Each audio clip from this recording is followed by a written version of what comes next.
ಶಿಡ್ಲಘಟ್ಟದಲ್ಲಿ okay Rajiv Gowda ಅನ್ನೋ ಕಾಂಗ್ರೆಸ್ ಕಾರ್ಯಕರ್ತ ಒಬ್ಬ ಲೇಡಿ ಕಮಿಷನರ್ಗೆ ಅವ್ಯಾಚ ಶಬ್ದಗಳಿಂದ ಬೈದು ನಿಂದಿಸಿ ಹತ್ಯೆ ಮಾಡ್ತೀವಿ ಅಂತೇಳಿ ಓಡ್ತೀವಿ ಅಂತ ಹೇಳಿದ್ರು ಸಹ ನಮ್ಮ ಪ್ರಶ್ನೆ ಏನಪ್ಪ ಅಂತಂದ್ರೆ, ಕರ್ನಾಟಕ ಮಹಿಳಾ ಆಯೋಗದ ಅಧ್ಯಕ್ಷರಾದಂಥ ನಾಗಲಕ್ಷ್ಮಿ ಚೌಧರಿ ಅವರು ಕರ್ನಾಟಕದಲ್ಲಿದ್ದಾರಾ ಅಥವಾ ಏನಾದರೂ ಯುಎಸ್ಗೆ ಹೋಗ್ಬಿಟ್ಟಿದ್ದಾರಾ?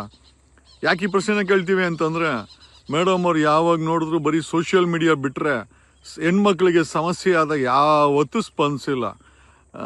ಈಗ ಶಿಡ್ಲಘಟ್ಟದಲ್ಲಿ ಒಬ್ಬ ಐ ಥಿಂಕ್ ನಗರಸಭೆ ಕಮಿಷನರ್ ಹೆಣ್ಣುಮಗಳನ್ನು ಬಾಯಿಗೆ ಬಂದಂಗೆ ಈ ಕಾಂಗ್ರೆಸ್ ಮುಖಂಡ ಡಿ ಕೆ ಶಿವಕುಮಾರ್ನ ಶಿಷ್ಯ, ಕಾಂಗ್ರೆಸ್ಸಿನ ಲೀಡ್ರು ಅಂತ ಹೇಳ್ಕೊಳೋಂಥವನು ಬಾಯಿಗೆ ಬಂದಂಗೆ ಬ್ಯಾನರ್ ವಿಚಾರಕ್ಕೆ, ಅದು ಯಾವುದು ಏನೋ ಮಾನ್ಯ ಹೈಕೋರ್ಟ್ ಆಫ್ ಕರ್ನಾಟಕ ಬ್ಯಾನರ್ಗಳನ್ನೇ ಹಾಕಬಾರ್ದು ಅಂತ ನಿಷೇಧ ಮಾಡಿದರೆ ಅದಕ್ಕೆ ಪರ್ಮಿಷನ್ ತಗೊಳ್ಬೇಕಾದಂಥ ಒಬ್ಬ ಇಡಿಯಟ್ ಇವನು ಒಬ್ಬ ಕಮಿಷನರನ್ನ ಬಾಯಿಗೆ ಬಂದ ಹಾಗೆ ಬೆದರಿಕೆ ಹಾಕ್ತಾನೆ, ನುಗ್ತೀನಿ, ಒಡಿಸ್ತೀನಿ, ಧೂಳೆಬ್ಬರಿಸ್ತೀನಿ, ಖಾಲಿ ಮಾಡಿಸ್ತೀನಿ ಅಂತಂದ್ರೂ ಸಹ ಕರ್ನಾಟಕದ ಮಹಿಳಾ ಆಯೋಗದ ಡಾಕ್ಟರ್ ನಾಗಲಕ್ಷ್ಮಿ ಚೌಧರಿ ಅವರೇ, ನೀವು ಯಾವಾಗಲೂ ಬರೀ ರೀಲ್ಸಲ್ಲಿ, ಸೋಷಿಯಲ್ ಮೀಡಿಯಾದಲ್ಲಿ, ಫೇಸ್ಬುಕ್ಕಲ್ಲೇ ಫೇಮಸ್ ಅಲ್ಲ ಮೇಡಮ್.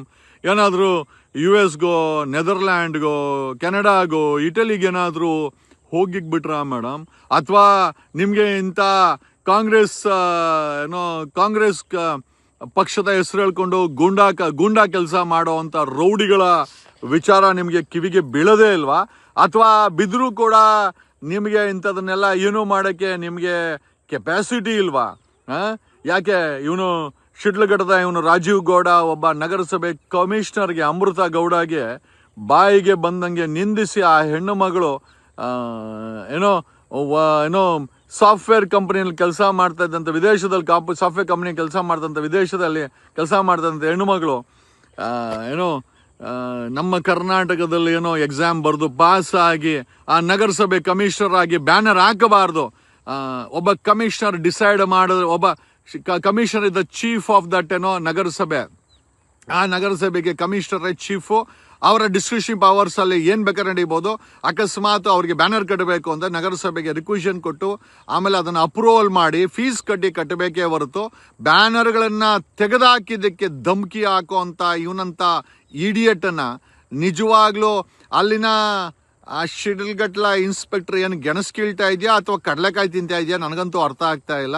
ಸಂಬಂಧಪಟ್ಟಂತ ಚಿಕ್ಕಬಳ್ಳಾಪುರ SP ಇದ್ರ ಮೇಲೆ ಯಾಕೆ ಕ್ರಮ ಜರುಗಿಸಿಲ್ಲ? ಆಮೇಲೆ ಎಲ್ಲದಕ್ಕಿಂತ ಹೆಚ್ಚಿಗೆ ಒಂದು ಮಹಿಳಾ ನಗರಸಭೆ ಅಮೃತ ಗೌಡ ಒಂದು ನಗರಸಭೆಯ ಕಮಿಷನರನ್ನ ಸೇಫ್ ಮಾಡೋಕ್ಕಾಗದಂತ ಈ ಶಿಡ್ಲಘಟ್ಟ ಇನ್ಸ್ಪೆಕ್ಟ್ರು DYSP if I am not wrong Chikkaballapur SP ಬರ್ತಾರೆ. ಏನು ಗೆಣಸ್ಕೀಳ್ತೀರಾ ನೀವೆಲ್ಲ ಕೂತ್ಕೊಂಡು? ಏನಕ್ಕಯ್ಯ ನೀವೆಲ್ಲ ಸಂಬಳ ಎಣಿಸ್ಕೊಳೋದು? ಇಡೀ ಕರ್ನಾಟಕದ ಸೋಷಿಯಲ್ ಮೀಡಿಯಾದಲ್ಲಿ ಆ ನಗರಸಭೆ ಕಮಿಷನರ್ನ ನಿಂದಿಸಿದಂಥ ನಿಂದಕ, ಯಾಕೆ ನಮ್ಮಂಥವ್ರು ಏನಾದರೂ ವಿಡಿಯೋ ಮಾಡಾಕರೆ FIR ಮಾಡಿ ಮನೆ ಹತ್ರ ಪೊಲೀಸರು ಎಲ್ಲಿ ಜಗದೀಶ್ ಅಂತ ಹುಡ್ಕೊಂಬರಕ್ಕಾಗತ್ತೆ? ನಿಮ್ಮ ಯೋಗ್ಯತೆಗೆ ಒಬ್ಬ ಧಮಕಿ ಹಾಕಿರೋ ರೌಡಿ ಇವನು, ಒಬ್ಬ ಇಡಿಯಟ್ಟು, ಒಬ್ಬ ಕ್ರಿಮಿನಲ್, ಇವನನ್ನು ಯಾಕೆ ಅರೆಸ್ಟ್ ಮಾಡಿಲ್ಲ? ಯಾಕೆ ಡಿ ಕೆ ಶಿವಕುಮಾರ್ ಅರೆಸ್ಟ್ ಮಾಡಬೇಡ ಅಂತ ಹೇಳೋರ? ಅಂದರೆ ಡಿ ಕೆ ಶಿವಕುಮಾರ್ನ ಹೆಸರು ಹೇಳ್ಕೊಂಡು ಯಾರು ರೌಡಿಸಮ್ ಮಾಡಿದ್ರು ಕೂಡ ಅವ್ರ ಮೇಲೆ ನೀವು ಕಾನೂನು ಕ್ರಮ ಹಾಕಲ್ಲ, FIR ಮಾಡಲ್ಲ, ಅರೆಸ್ಟ್ ಮಾಡಲ್ಲ, ಜೈಲಿಗೆ ಕಳಿಸಲ್ಲ. ಆಮೇಲೆ ಎಲ್ಲದಕ್ಕಿಂತ ಹೆಚ್ಚಾಗಿ ಕರ್ನಾಟಕದಲ್ಲಿ ಮಹಿಳಾ ಆಯೋಗ ಅವಶ್ಯಕತೆ ಇದೆಯಾ? ಅಲ್ರಿ, ಮಹಿಳೆಯರ ಸಮಸ್ಯೆಗಳಿಗೆ ಸ್ಪಂದಿಸದಂಥ ಈ ಮಹಿಳಾ ಆಯೋಗ, ಈ ಡಾಕ್ಟರ್ ನಾಗಲಕ್ಷ್ಮಿ ಚೌಧರಿ ಅಲ್ರಿ, ಒಂದು ಅಧ್ಯಕ್ಷರನ್ನ ಮಹಿಳಾ ಆಯೋಗಕ್ಕೆ ಮಾಡಿ ಕುಣಿಸೋದು, ಬೆಳಗ್ಗೆ ಎದ್ರೆ ಕರ್ನಾಟಕದಲ್ಲಿ ಮಹಿಳೆಯರ ಮೇಲೆ ಆಗುವಂಥ ಅತ್ಯಾಚಾರಗಳನ್ನು ತಡಿಲಿಕ್ಕೆ, ಅವರನ್ನ ಶಕ್ತಿಶಾಲಿಗೊಳಿಸ್ಲಿಕ್ಕೆ, ಆಮೇಲೆ ಈ ರೀತಿ ಏನಾದರೂ ಒಂದು ನಗರಸಭೆ ಅಧ್ಯಕ್ಷರ ಮೇಲೆ ಈ ಥರ ಆಗಿದೆ, ಒಬ್ಬ ಚಿಕ್ಕಬಳ್ಳಾಪುರ SPಗೆ ಯಾಕಪ್ಪ ಈ ಥರ ಆಗಿದೆ, ಆ ಹೆಣ್ಣು ಮಗಳಿಗೆ ಪ್ರೊಟೆಕ್ಷನ್ ಕೊಡು, ಆ ಹೆಣ್ಣು ನಿಂದಕರನ್ನ ನಗರಸಭೆ ಕಮಿಷನರ್ನ ನಿಂದಿಸಿ ಬೆದರಿಸಿದವನ ಮೇಲೆ FIR ಹಾಕಿ ಅರೆಸ್ಟ್ ಮಾಡು ಅಂತ ಆದೇಶ ಮಾಡೋಕ್ಕೆ ಕೆಪಾಸಿಟಿ ಇಲ್ಲ ಅಂದರೆ ಆ ಕರ್ನಾಟಕ ಮಹಿಳಾ ಆಯೋಗದಲ್ಲಿ ಇಂಥ ಅಧ್ಯಕ್ಷರುಗಳು ಬೇಕಾಗಿದೆ? ಇವ್ರುಗಳಿಗೆಲ್ಲ ಸಂಬಳ ಕೊಟ್ಕೊಂಡು, ಕಾರ್ಗಳು ಕೊಟ್ಕೊಂಡು, ಸ್ಟೇಟ್ ಗೌರ್ಮೆಂಟು ಗನ್ಮೆನ್ಗಳನ್ನ ಕೊಟ್ಕೊಂಡು, ಬಾಡಿಗಾರ್ಡ್ಗಳನ್ನ ಕೊಟ್ಕೊಂಡು, ಸ್ಟಾಫ್ಗಳನ್ನ ಕೊಟ್ಕೊಂಡು, ಯಾವುದಕ್ಕೋಸ್ಕರ?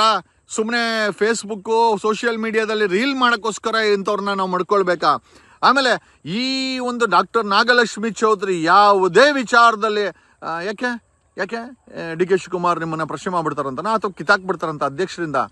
ನಾಗಲಕ್ಷ್ಮಿ ಚೌಧರಿ ಅವರೇ, ಅಲ್ರಿ ನೀವು ಅಧ್ಯಕ್ಷರಾಗಿರೋದು ಹೆಣ್ಣು ಮಕ್ಕಳನ್ನ ರಕ್ಷಣೆ ಮಾಡೋಕ್ಕೆ, ಹೆಣ್ಮಕ್ಳ ಮೇಲೆ ಅಟ್ರಾಸಿಟಿ ಆದರೆ, ಹೆಣ್ಮಕ್ಳ ಮೇಲೆ ಈ ಥರ ಬೆದರಿಕೆ ಆದರೆ ಅವರ ಸಪೋರ್ಟ್ಗೆ ಕರ್ನಾಟಕ ಮಹಿಳಾ ಆಯೋಗ ನಿಂತ್ಕೊಬೇಕು. ಅದನ್ನು ಬಿಟ್ಟು ನೀವು ಮೌನಕ್ಕೆ ಜಾರಿದ್ದೀರ. ಯಾಕ್ರಿ ಕಾಂಗ್ರೆಸ್ ಗೌರ್ಮೆಂಟ್ ನಿಮ್ಮನ್ನು ಅಪಾಯಿಂಟ್ ಮಾಡ್ತು, ಸಿದ್ದರಾಮಯ್ಯ ಅಪಾಯಿಂಟ್ ಮಾಡಿದ್ರು, ಡಿ ಕೆ ಶಿವಕುಮಾರ್ ಶಿಷ್ಯನಿಗೆ ಏನೋ ಅಲ್ರಿ, ಡಿ ಕೆ ಶಿವಕುಮಾರ್ ಶಿಷ್ಯ ಯಾರೇ ಆಗಲಿ ಅಪಾಯಿಂಟ್ ಮಾಡೋವರೆಗೂ ಅಷ್ಟೇ. ಅಪಾಯಿಂಟ್ ಮಾಡಿದ್ಮೇಲೆ ನೀವು ಕರ್ನಾಟಕದ ಮಹಿಳೆಯರ ಪರವಾಗಿ ನಿಂತ್ಕೊಳ್ಬೇಕೇ ಹೊರತು ಯಾವುದೋ ಅಪಾಯಿಂಟ್ ಮಾಡಿರೋ ಸರ್ಕಾರದ ಪರವಾಗಿ ಮೌನ ವಹಿಸ್ತೀರಾ ಅಂತಂದರೆ ನಿಜವಾಗ್ಲೂ ಕರ್ನಾಟಕ ಮಹಿಳಾ ಆಯೋಗ ಕರ್ನಾಟಕದಲ್ಲಿ ಬೇಕಾಗಿದೆಯಾ?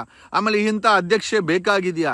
ಒಂದು SP ಫೋನ್ ಮಾಡಿ ಯಾಕ್ರಿ ಆ ಥರ ಮಾಡಿದ್ದೀರಾ ಅಂತ ಕೇಳೋಕ್ಕೆ ಕೆಪಾಸಿಟಿ ಇಲ್ಲದಂಥವ್ರು ಅಧ್ಯಕ್ಷರಾಗಿದ್ದಾರೆ ಅಂತಂದರೆ ನಿಜವಾಗ್ಲೂ ಈ ಕರ್ನಾಟಕ ಮಹಿಳಾ ಆಯೋಗ ನಿಜವಾಗ್ಲೂ ಆಯೋಗ ಬೇಕಾಗಿದೆಯಾ? ಆಯೋಗದ ಅಧ್ಯಕ್ಷರು ಬೇಕಾಗಿದೆಯಾ?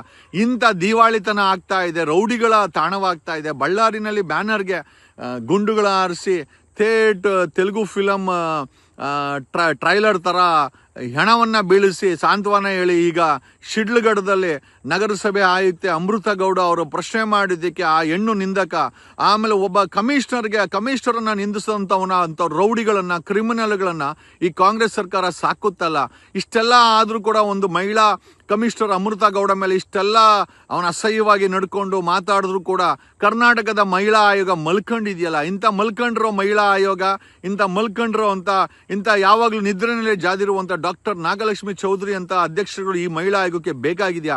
ಒಂದು ಕೆಲಸ ಮಾಡಿ, ಕರ್ನಾಟಕ ಸರ್ಕಾರ ಮಹಿಳಾ ಆಯೋಗನ ಮುಚ್ಚಾಕ್ರಿ. ಸುಮ್ಮನೆ ಯಾಕೆ ಆ ಅಮ್ಮನಿಗೆ ಅಲ್ಲೊಂದು ಆಫೀಸ್ ಕೊಟ್ಕೊಂಡು 50-60 ಜನ ಕೆಲಸ ಮಾಡಿಕೊಂಡು ಗನ್ಮ್ಯಾನ್ ಕೊಟ್ಕೊಂಡು ಆ ಅಮ್ಮ ಫ್ರೀ ಆದರೆ ಯಾವಾಗಲಾದ್ರು ರೀಲ್ಸಲ್ಲಿ ಕಾಣಿಸ್ಕೊತಾರೆ ಬಿಟ್ರೆ ಬರೀ ಎಲ್ಲೂ ನೋಡಿಲ್ಲ. ಒಂದು ನಗರಸಭೆ ಆಯುಕ್ತೆ ಅಮೃತ ಗೌಡ ಅವರ ಪರವಾಗಿ ನಿಲ್ಲಕ್ಕೆ ಆಗದಂಥ ಕರ್ನಾಟಕ ಮಹಿಳಾ ಆಯೋಗ ನಿಜವಾಗ್ಲೂ ಕರ್ನಾಟಕದಲ್ಲಿ ಬೇಕಾಗಿದೆಯಾ? ನೋಡ್ರಿ, ಎಂತೆಂಥ ಜನ ಆಯೋಗಗಳಲ್ಲಿ ಅಧ್ಯಕ್ಷರುಗಳಾಗ್ತಾರೆ, ಎಂತೆಂಥ ಟೈಮ್ ಪಾಸ್ ವ್ಯಕ್ತಿಗಳನ್ನು ಈ ಆಯೋಗದಲ್ಲಿ ಕುಂಡಿಸ್ತಾರೆ.